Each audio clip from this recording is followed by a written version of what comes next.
Selamat malam, selamat berjumpa kembali di dalam kasih Tuhan Yesus Kristus.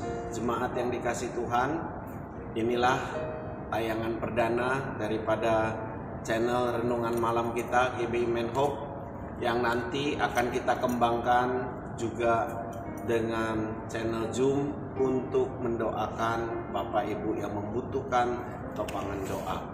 Kita bersyukur boleh kembali menikmati kebenaran firman Tuhan melalui channel ini, dan saya percaya ketika kita mengandalkan firman Tuhan, maka firman Tuhan adalah jalan keluar, pertolongan dan solusi bagi kita semua.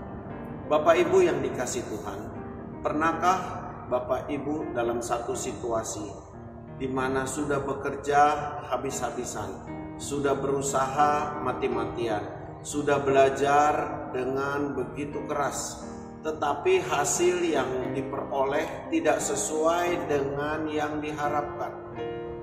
Contoh, seseorang yang belajar dengan sungguh-sungguh di dalam sekolah atau kuliahnya, sudah begitu keras belajar, tetapi tetap nilainya tidak memenuhi untuk naik kelas atau lulus daripada ujian.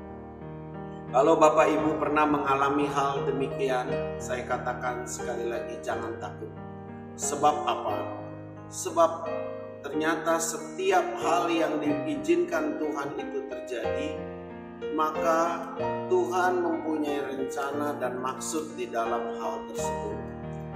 Alkitab mengajarkan kepada kita, setialah kepada perkara yang kecil, maka kepadamu akan dipercayakan perkara yang lebih besar. Hari ini kita ingin merenungkan hal ini. Kita ingin menerima sesuatu yang baik.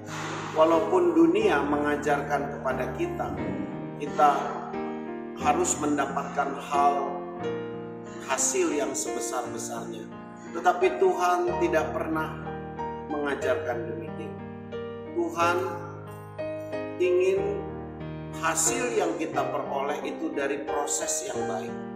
Inilah yang terpenting.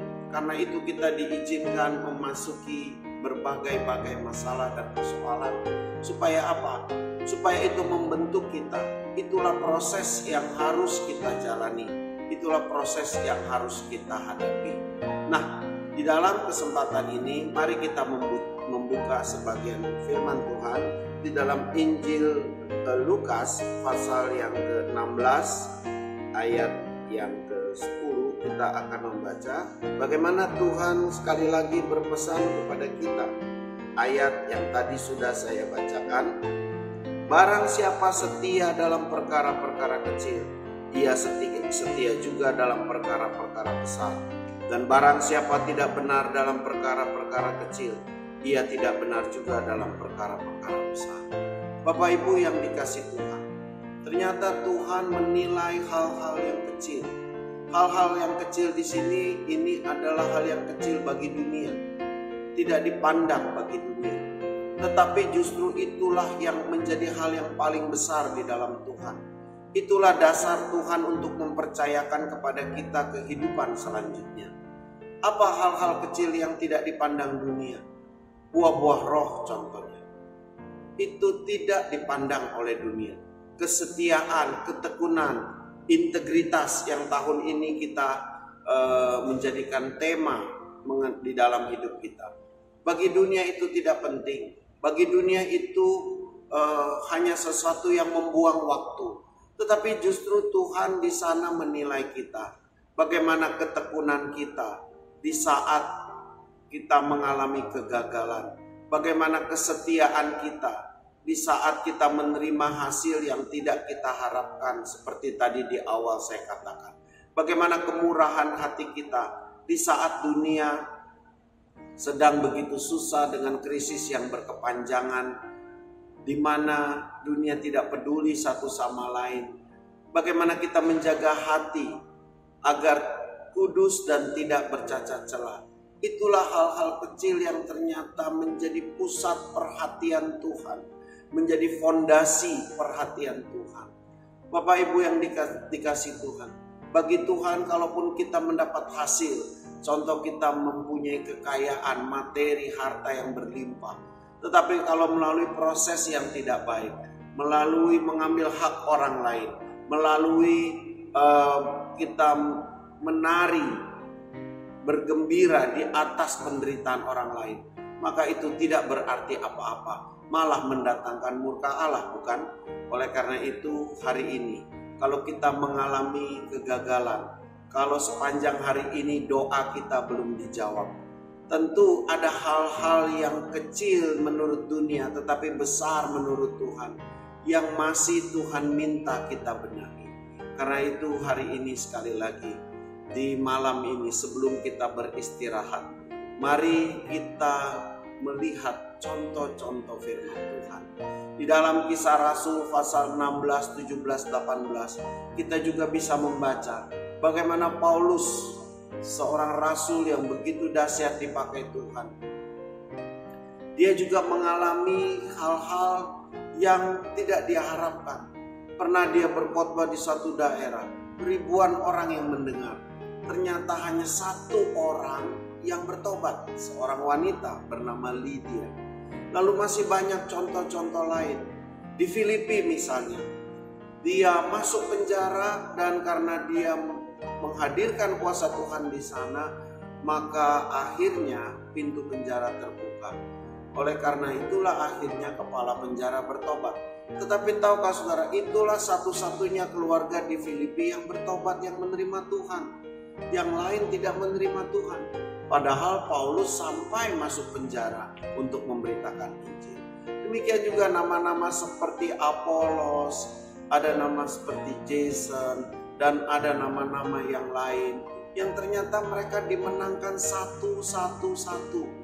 Memang Petrus pernah memenangkan 3.000 orang sekaligus, tetapi itu sangat jarang terjadi. Ternyata gereja mula-mula dimulai dari orang-orang yang berkualitas, walaupun jumlah mereka sedikit. Mereka dibentuk, mereka ditempa, mereka dijadikan indah. Nah, ketika mereka sudah berkualitas, mereka menularkan Injil ini kepada semua orang. Karena itu hari ini, mari kita responi. Kalau hari ini kita masih berhadapan dengan kegagalan, sakit penyakit kita belum sembuh, doa kita belum dijawab, sepanjang hari ini kita merasa kita berlari di tempat, hasil-hasil yang kita harapkan belum sepenuhnya kita dapat. Jangan takut, jangan menyerah. Tetap percayakan hari esok kepada Dia, tetap tekun melakukan firman Tuhan, tetap kerjakan keselamatanmu, tetap pertambah imanmu kepada Dia.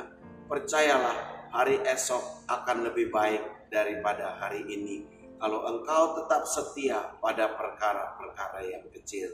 Saya ingin berdoa buat saudara sebelum kita beristirahat dengan baik, tidur di malam ini, dan besok pagi kita berkarya dengan lebih baik lagi. Mari arahkan tangan saudara ke layar-layar YouTube saudara. Kita berdoa bersama. Bapa, Engkau lihat tangan-tangan yang terangkat. Mungkin hari ini kami belum mencapai keberhasilan yang berarti. Seluruh aktivitas kami masih seperti berjalan di tempat. Doa-doa kami serasa belum dijawab. Tetapi sesungguhnya Engkau Allah tetap bekerja. Engkau Allah yang hidup. Engkau Allah yang sungguh-sungguh mempunyai rancangan yang baik buat kami. Karena itu kami berdoa untuk setiap anak-anak-Mu yang ada di rumah, di kantor, di tempat kerja, atau dimanapun mereka berada. Kami percaya Tuhan, semangat untuk menantikan janji Tuhan tidak akan padam. Sebab Engkaulah satu-satunya menara kehidupan kami. Kota benteng pertolongan kami. Kepadamu sajalah kami berlari. Terima kasih untuk renungan yang sederhana ini. Biarlah kami boleh menatap hari esok dengan pengharapan yang jauh lebih dalam daripada hari ini. Karena kami percaya hari esok kami akan lebih baik daripada hari ini. Diberkatilah orang yang mengandalkan Tuhan. Dan kami percaya Immanuel, Tuhan menyertai kami. Amin. Terima kasih untuk perhatian Bapak Ibu semua. Dan percayalah ketika kita sungguh-sungguh menatap hari esok yang lebih baik, maka tangan Tuhan akan menuntun kita tanpa kita rasa. tiba-tiba keadaan kita akan menjadi jauh lebih baik. Kiranya penyertaan Tuhan melindungi kita semua di tengah krisis yang berkepanjangan ini. Kita dijauhkan dari malapetaka, sakit penyakit, virus atau apapun juga, dan damai sejahtera Allah menyertai kita. Selamat malam, Tuhan memberkati. Shalom.